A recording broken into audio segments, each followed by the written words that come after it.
There's a kind of tired that sleep doesn't fix. You know the one. If you've been carrying someone. Not the ordinary tiredness of a long day, the kind a good night's rest can mend. This is the deeper kind, the kind that's settled into your bones from months, maybe years, of being the one who holds it all together. The one who remembers the medications, who makes the meals that come back half-eaten, who gets up in the night when they call, and again,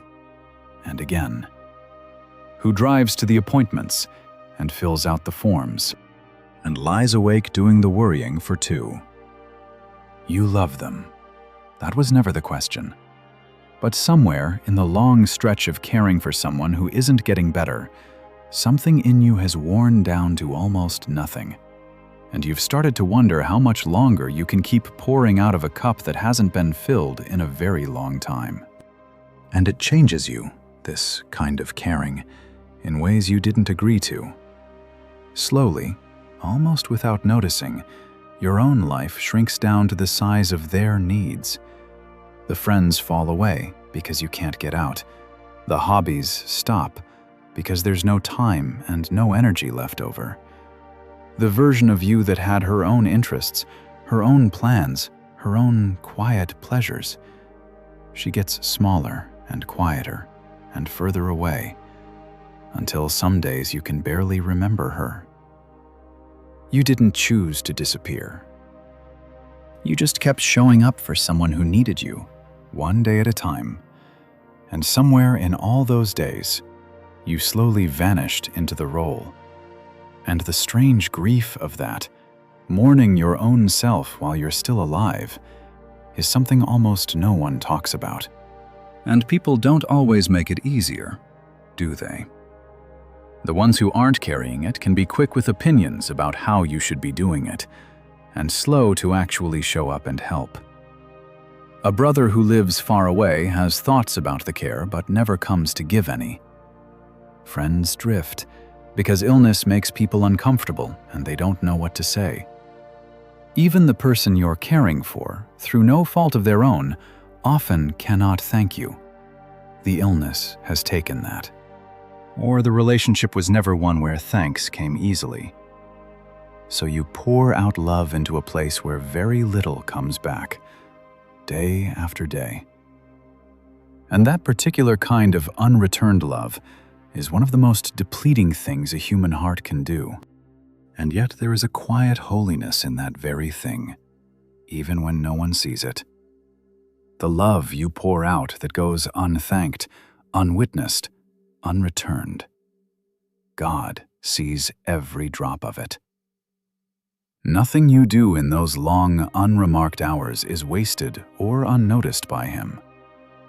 The world may never know how many times you got up in the night, how much patience you spent, how much of yourself you laid down for someone who couldn't say thank you. He knows. He keeps a more careful account of unseen faithfulness than any human ever could. And a love that asks for nothing back is the very kind He prizes most, because it is the most like His own. And there's a particular loneliness in it, isn't there? Because the work is invisible.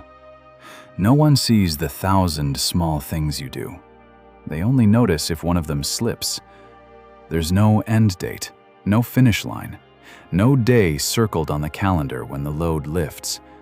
Just the same long road, stretching on. And underneath the exhaustion, there's something you'd never say out loud, something that frightens you a little. A flicker of resentment toward the very person you're caring for. A tired, ugly thought that you wish, just for a moment, that it could be over. And the instant you think it, the guilt crashes down. What kind of person, what kind of wife, what kind of daughter thinks a thing like that? So you bury it, and you push on, and you carry both the exhaustion and the shame of the exhaustion, all by yourself. And maybe the loneliest part is that you can't even put it down for a moment to be comforted. Other hard things in life come with a pause. A funeral has an after. An illness has a recovery. Even a crisis eventually resolves one way or another. But this just continues. Tomorrow looks like today, and the day after looks like tomorrow. And there's no version of the calendar where the weight comes off. People who mean well will say, "You need to take care of yourself." And you want to laugh or cry. Because when exactly? With what hands? The same ones that are already full? The advice lands like one more thing you're failing to do. So let me say clearly what that well-meaning advice never tells you how to do. Caring for yourself, when you're a caregiver, almost never means a spa day or a long vacation. Those aren't real for most of you. It means much smaller, more stubborn things. Letting the dishes wait so you can sit down for 10 minutes. Saying yes when one person offers one specific thing. Eating a real meal instead of the cold leftovers off their plate. Going to your own doctor when something's wrong with you. Instead of endlessly deferring. The care that keeps a caregiver alive is rarely grand. It's a series of tiny permissions given to yourself again and again that you're allowed to be a person too. And you may need to give yourself those permissions over and over, because the guilt will keep trying to take them back. The first time you say yes to help, it may feel almost wrong, like you're getting away with something. The first time you sit down while there's still something undone, your mind will list all the reasons you shouldn't. That's normal, and it fades with practice. Each small act of letting yourself be cared for wears down the false belief that your only acceptable role is to give. You are retraining a heart that has forgotten it's allowed to receive, and that retraining takes repetition, and gentleness with yourself, and time. I want to sit with you in that, gently, because I am not here to add one more thing to your load, not 1 ounce of guilt, not one word of try harder. I want to take you instead to a man in the Bible who poured himself out completely, for God, for years, until he ended up collapsed under a desert bush wishing his life were over. And I want to show you what God did when his servant had nothing left to give, because it is not what anyone expects. And I think it is the most tender thing in the world for a woman who is running on empty. Stay with me. And I want to promise you this isn't going to be the kind of message that piles on. I'm not going to tell you to pray more, or have more faith, or be more grateful, or find the silver lining. You've heard all of that, and on a day this tired, it just feels like a rebuke. What I want to show you instead is how God himself treats a person who has given until there's nothing left, because the way he handles his exhausted servant is so different from the way the world handles you. And so different from the way you've been handling yourself, that I think it might change something in how you breathe. Because I think some of what's crushing you isn't only the work. It's the verdict you've quietly passed on yourself for struggling with the work. Underneath the tiredness is a quiet accusation that a better woman wouldn't find this so hard. That somewhere out there is the kind of selfless, endlessly patient caregiver you're failing to be. That phantom woman doesn't exist. No one pours out for years without it costing them. But she haunts you anyway. And you measure yourself against her and always come up short. Part of what I want to do here is take that phantom away from you and let you see yourself the way God saw Elijah, not as a disappointment who should be coping better, but as a beloved servant who has simply given too much. Let that be the picture you carry of yourself from now on, not the failing woman measured against a phantom of perfect selflessness, but Elijah under the tree, faithful, spent, beloved, and about to be fed. That is how God saw his exhausted prophet, and it is how he sees you. Not with a frown over how you're managing, but with the tenderness of someone bending down over a person who has worn themselves out, doing a hard and holy thing. The God who looked at the collapsed Elijah and saw someone worth feeding looks at you, in your depletion, and sees exactly the same. Someone worth caring for, worth strengthening, worth coming close to in the gentlest possible way. His name was Elijah, and he was one of the greatest prophets who ever lived. He had just come through the most dramatic victory of his life, a showdown on a mountaintop where fire fell from heaven and the whole nation saw that God was real. If anyone had earned a sense of triumph, it was him. But here is what almost no one tells you about that story. The very next thing that happens, right after the mountaintop, is that Elijah falls completely apart. A threat comes against his life, and something in him just snaps. He runs. He runs into the wilderness, a full day's journey into the desert, until he can't go any further.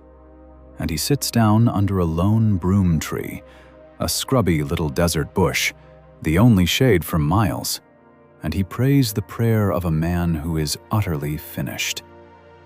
He says, "It is enough. Now, O Lord, take away my life. I am no better than my fathers."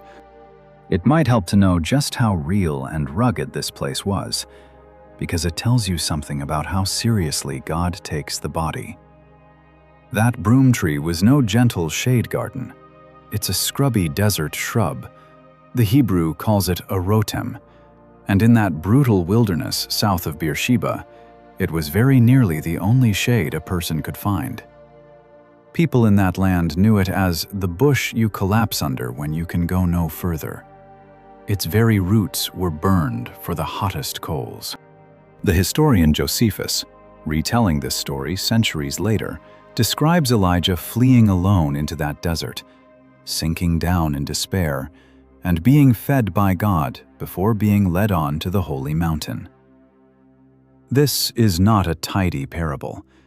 It's a real, exhausted man in a real, merciless place at the actual end of himself. And it's worth noticing who Elijah was when this happened. Not a weak man, not a quitter, but arguably the strongest, most courageous figure of his generation. The old preacher Charles Spurgeon once observed that Elijah failed at the very point where he was strongest, and that this is where most strong people fail. The capable ones, the ones everyone leans on, the ones who always cope, they don't usually break at their weak spots. They break at their strength. Because their strength is precisely what they keep overspending until there's nothing left. If you have always been the strong one, the dependable one, the one who handles things, then your burnout is not the failure of a weak person. It is the overspending of a strong one. Elijah's company is exactly where you belong. Sit with how far down that is. This is not a man having a bad week. This is God's strongest servant, the fire from heaven prophet, so emptied out that he asks God to let him die. He has given and given and given, and now there is simply nothing left. And the only thing he can think to ask for is for it all to stop. If you have ever, in the privacy of your own exhaustion, had a thought that frightened you, a thought that it would be a relief if you didn't have to wake up and do it all again, then you need to know that one of the greatest believers in the entire Bible sat under a bush and prayed almost exactly that. You are not a monster for being that tired. You're in the company of a prophet. And I want to say it even more plainly, because the shame around this is so heavy. Having a thought like that does not make you a bad woman, or a faithless one, or an ungrateful one. It makes you a depleted one. There is a difference between what your heart truly wants and what pure exhaustion squeezes out of you when you've gone too long without rest. The tired thought is not the truth about your love. It's the truth about your tank. Elijah didn't actually want to die. He wanted the impossible weight to lift.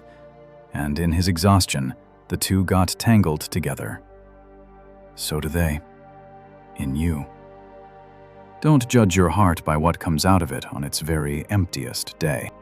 There's an old wisdom that says you should never make a final judgment about your life, or your faith, or your worth on your most exhausted day, and certainly never in the middle of the night when everything looks bleakest.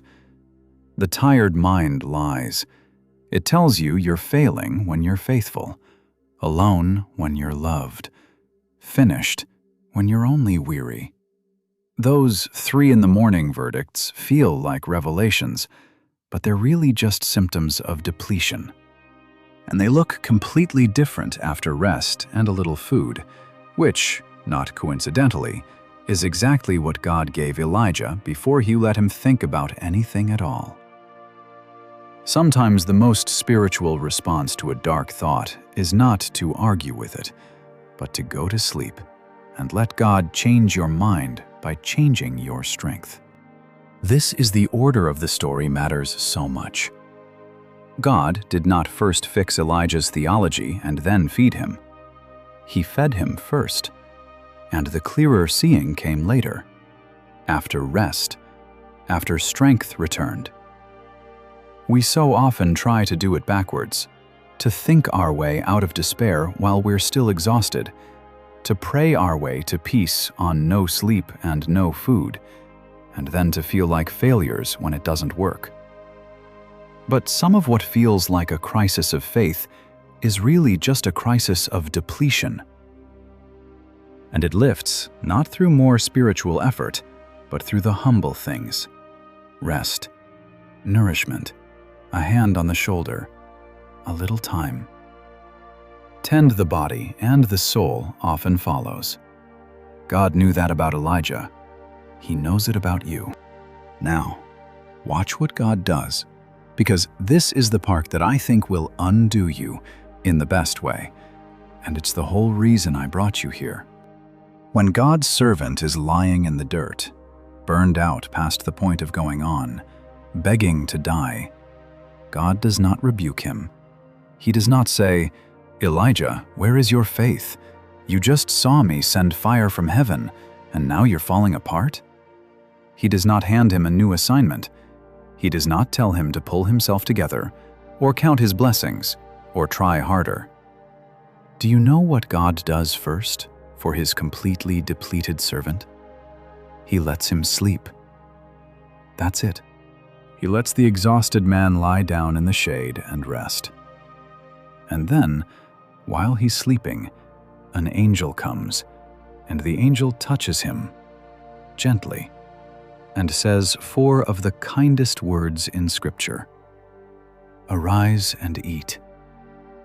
And when Elijah opens his eyes, there is a warm cake baked on hot stones and a jar of water right by his head. Food, water, rest. That is God's first response to burnout. Not a sermon, a meal. Think about what that says about God and about you. We are so quick to spiritualize everything, to assume that what a struggling person needs most is a Bible verse or a stern word about trusting more. But God, who knows exactly how he made us, looked at his collapsed prophet and saw, first, not a spiritual problem, but a physical one. This man is starving, dehydrated, and bone-tired. And he met the body before he said a single word to the soul.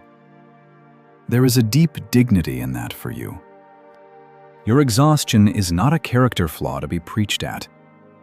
Sometimes the holiest, most God-honoring thing you can do is eat something, drink some water, and lie down. Because that is precisely what God prescribed first for the man he loved and was not finished using. And that last part matters more than you might think. God was not finished using Elijah. The burnout was not the end of his story.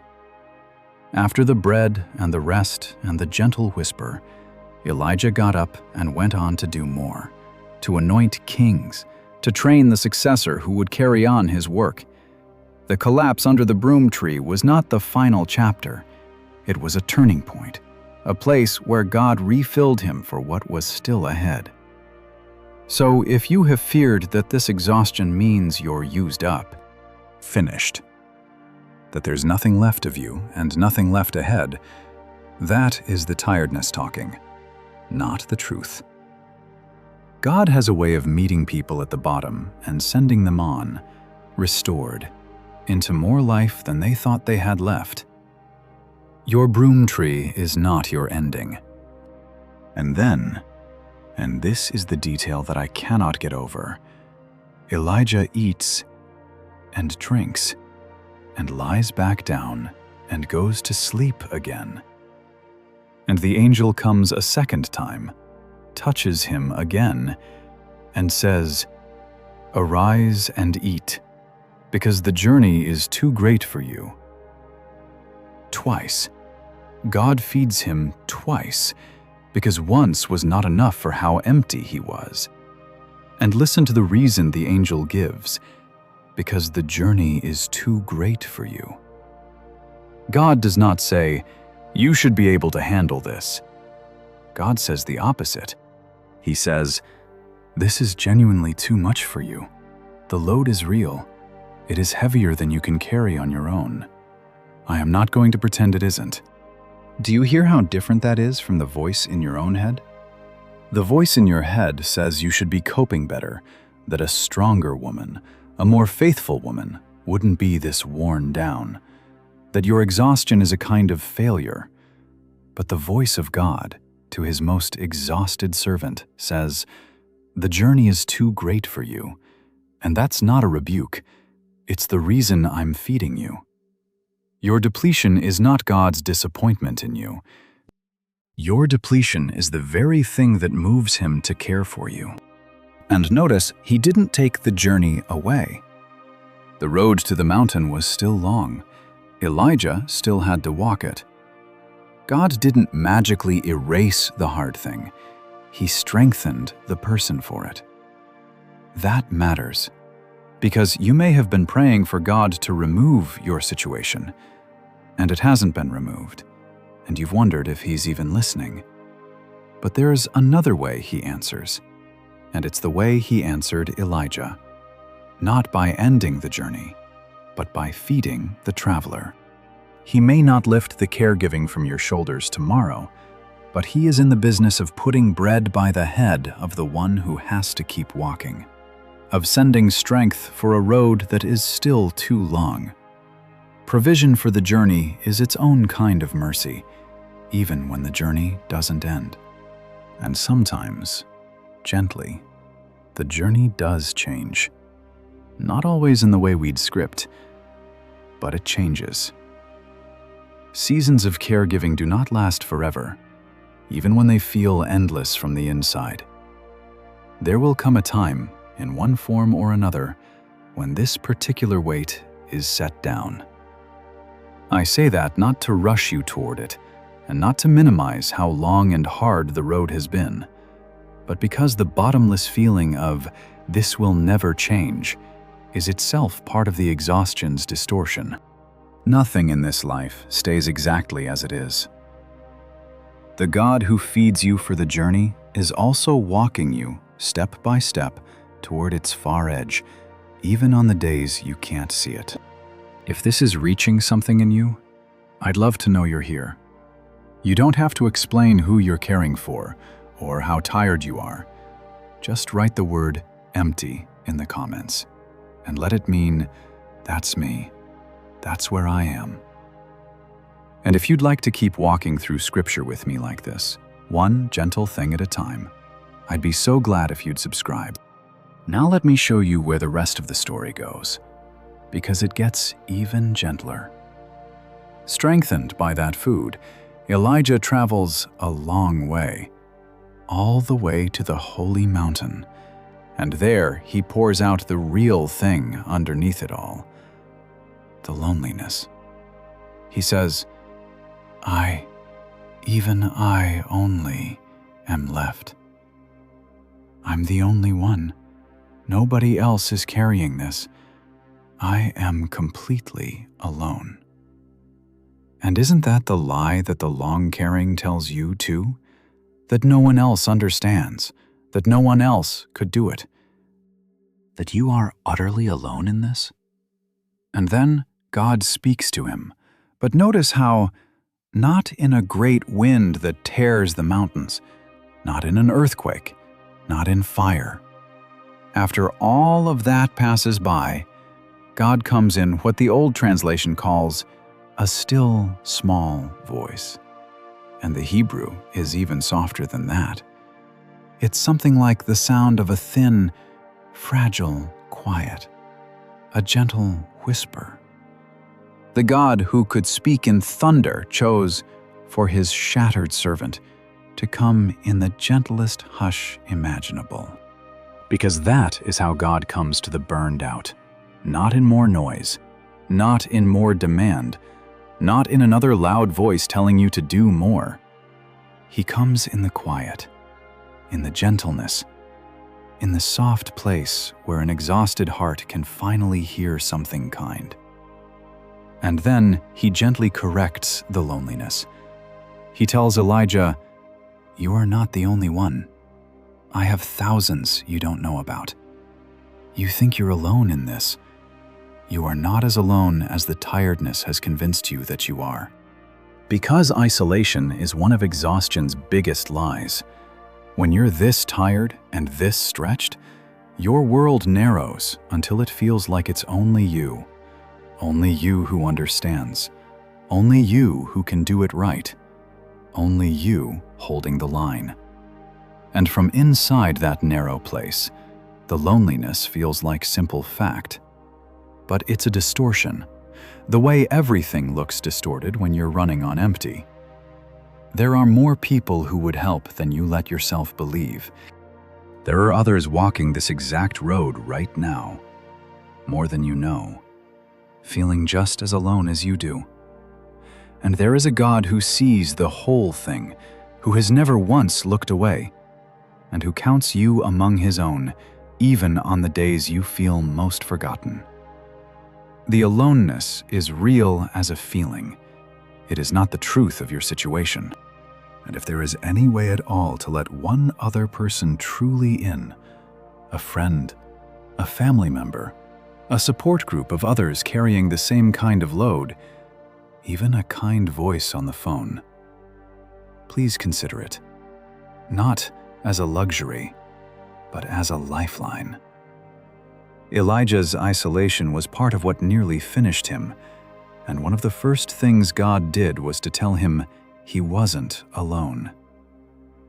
You were not built to carry something this heavy in complete solitude. Finding even one person who simply understands, who you don't have to explain it to, can change the whole texture of the burden. The weight may be the same, but a weight shared is a different thing than a weight carried entirely alone. So let's bring this home, to your long road, to the cup you've been pouring from for too long. Here is the lie that caregiving whispers, and it is cruel. That taking care of yourself is selfish. That a truly loving wife, a truly devoted daughter, a truly good mother would simply keep pouring, endlessly, without needing anything for herself. And that your need for rest, your need for help, your need for a single hour that belongs to you is a kind of weakness or failure of love. And so you don't rest. You don't ask for help. You pour and pour from the empty cup, and you feel guilty even for wishing it were fuller. But look at what God did. When his servant was empty, God did not say, "Keep going." God put him to sleep and gave him bread. The first and most spiritual thing God did for a burned-out man was to care for his tired body. Which means this: caring for your own depleted self is not the opposite of faithfulness. It is what God Himself did for His most faithful servant. Rest is not selfish. Eating, sleeping, accepting help, letting someone touch your shoulder and say, "Arise and eat." These are not betrayals of the person you love. They are the very mercies God hands to the people He treasures most when they have given too much. You are allowed to receive care. You were never meant to be only the giver of it. And here's something worth letting sink in. You cannot actually pour from a cup that's empty. It's not a moral failing, it's physics. The love you want to give, the patience, the gentleness, the presence, all of it comes out of a reservoir, and reservoirs run dry if nothing ever flows back in. When you refuse all care for yourself in the name of loving them better, you eventually end up with less to give them, not more. Short-tempered, brittle, present in body but gone in spirit. Letting yourself be refilled is not stealing from the person you love. It is the most practical way to keep being able to love them at all. The rested you is a better caregiver than the depleted you, every single time. And that reframing can free you from the guilt, if you'll let it.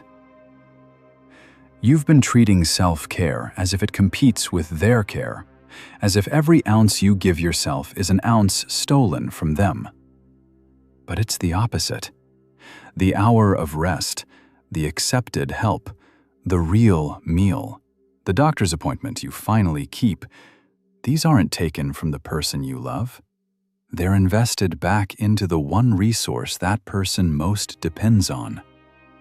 You. Still standing, still able. Taking care of the caregiver is taking care of the cared for. You are not being selfish by refusing to run yourself into the ground. You are protecting the very lifeline they're counting on. And there's no medal for martyrdom in this. No prize at the end for the woman who refused all help and ran herself into the ground. The goal was never to prove how much you could endure alone. The goal is to keep loving them, sustainably, for as long as the road lasts. And that requires a you who is still standing. So when you finally let someone bring a meal, or sit with them for an afternoon, or take a task off your hands, you are not failing at love. You are doing the wise, faithful, long view thing that lets the love continue.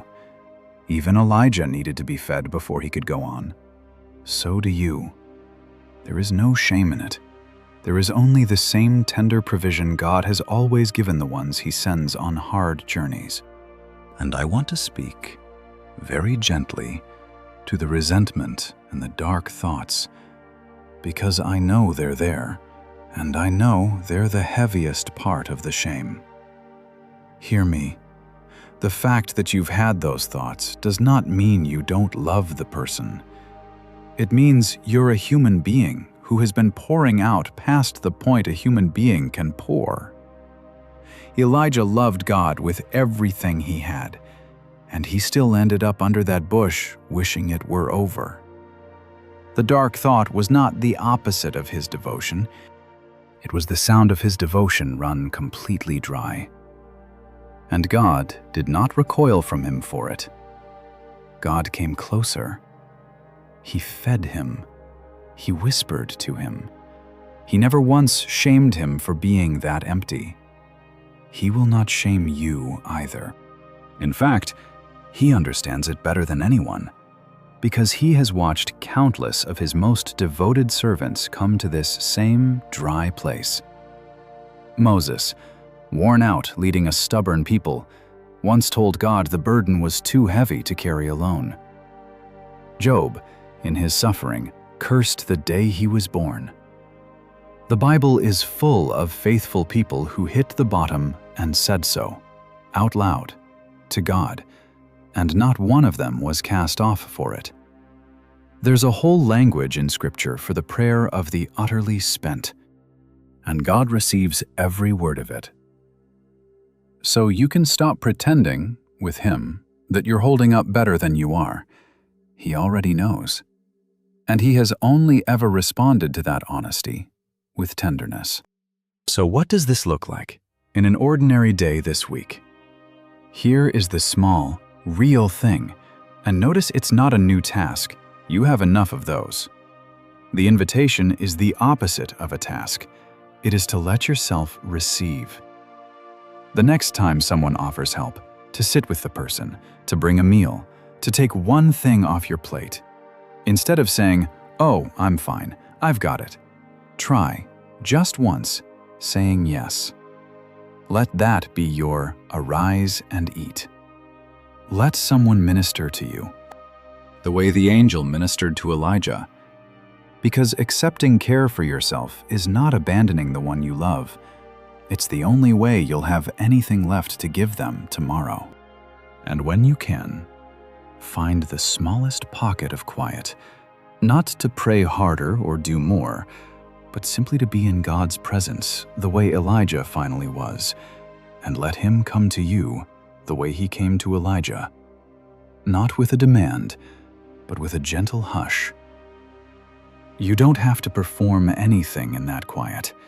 You just have to let yourself be the one who is cared for a few minutes, instead of always the one who cares.